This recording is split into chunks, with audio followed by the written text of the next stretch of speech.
Assalamualaikum warahmatullahi wabarakatuh. Kita kembali lagi dengan saya Dr. Haji. Kali ini masih dalam buku Prara Padang Masyar. Kita masuk ke bagaimana pencatatan amal perbuatan dalam lembaran amal. Mau tahu bagaimana cara pencatatannya? Saksikan setelah yang satu ini.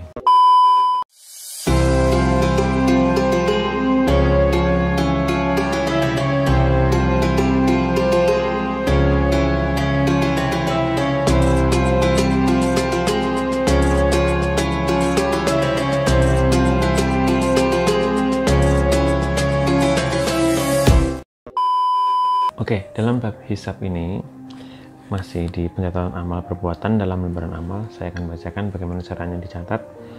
Syekh Ibnu Utsmain menjelaskan yang dicatat dalam lembaran amal adalah amal perbuatan, amal baik ataupun amal buruk. Kebaikan yang dicatat adalah amal baik yang dilakukan manusia, niat dan keinginannya untuk melakukan amal baik. Berkenaan dengan amal baik ada 3 hal. 1. Bila dikerjakan, jelas dicatat sebagai amal baik. Yang kedua, bila diniatkan, niatnya dicatat. Hal yang dicatat hanyalah pahala niat secara sempurna.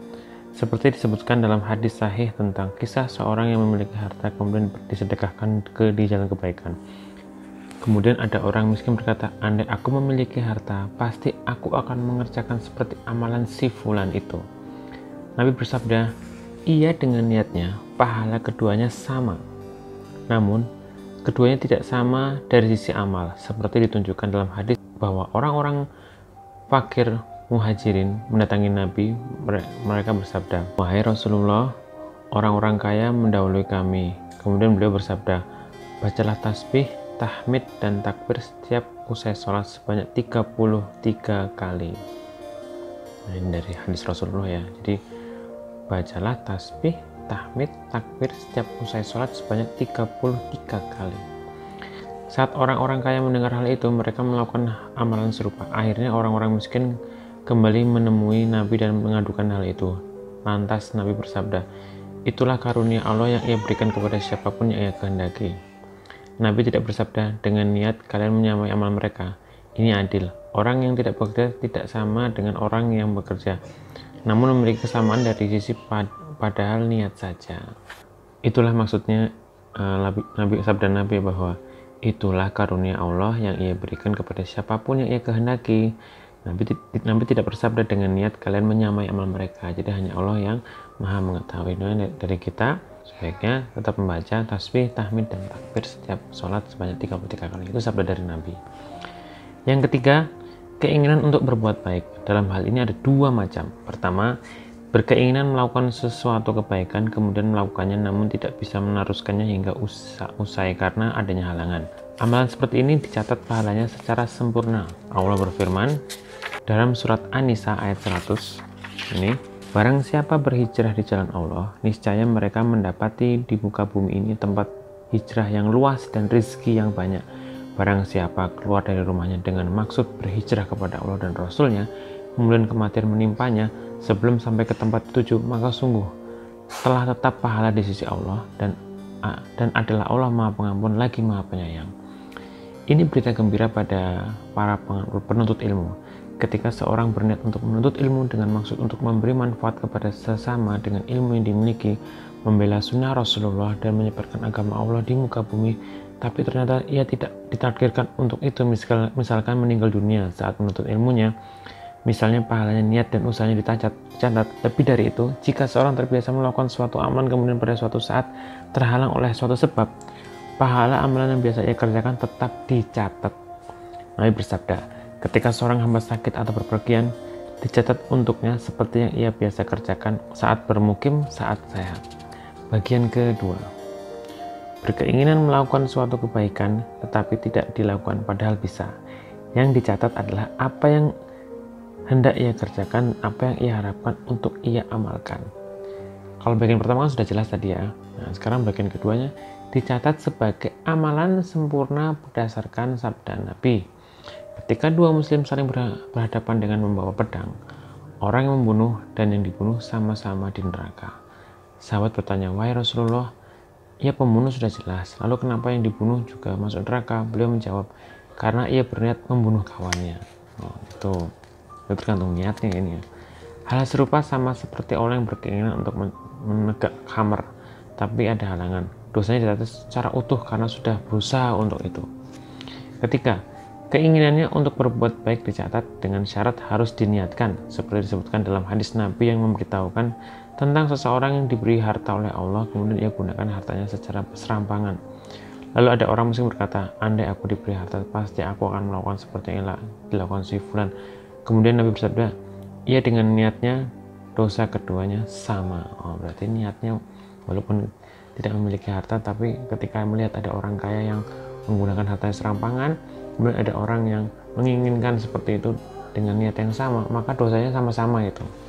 Dari sabda Nabi. Nah, misalkan seseorang berkeinginan melakukan keburukan, tetapi ia tinggalkan, dalam hal ini ada 3 bagian juga. Pertama, jika tidak jadi dikerjakan karena tidak bisa, artinya sama seperti mengerjakan keburukan tersebut jika ia usahakan. Yang kedua, jika ia tinggalkan karena Allah, ia mendapat pahala. Pasti. Yang ketiga, jika ia tinggalkan karena tidak terfikir di benaknya untuk mengerjakan suatu keburukan, ia tidak mendapatkan dosa ataupun pahala. Allah berfirman dalam surat Al-An'am ayat 160, barang siapa membawa amal yang baik, maka baginya pahala 10 kali lipat amalannya. Dan barang siapa yang membawa perbuatan jahat, maka dia tidak diberi pembalasan melainkan seimbang dengan kejahatannya, sedang mereka sedikitpun tidak dianiaya atau dirugikan. Dari surat Al-An'am ayat 160.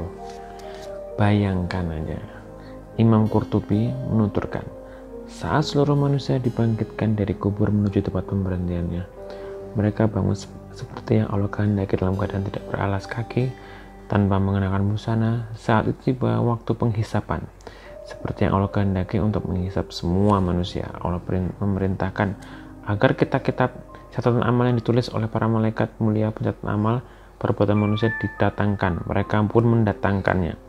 Di antara manusia ada yang menerima kitab catatan amalannya dengan tangan kanan. Itulah golongan orang-orang berbahagia. Mudah-mudahan saya juga menerima dengan tangan kanan, amin. Ada juga yang menerima kitab catatan dengan tangan kiri atau dari balik punggung. Itulah orang-orang yang sengsara. Mudah-mudahan kita terhindar dari yang ini. Bayangkan kalau kitab-kitab catatan amalan berterbangan, saat timbangan amal ditegakkan, ketika nama Anda dipanggil-panggil di hadapan seluruh makhluk, mana si Fulan bin Fulan? Kemarilah untuk dihadapkan kepada Allah. Para malaikat ditugaskan untuk mendatangkan Anda, lalu mendekatkan Anda di hadapan Allah.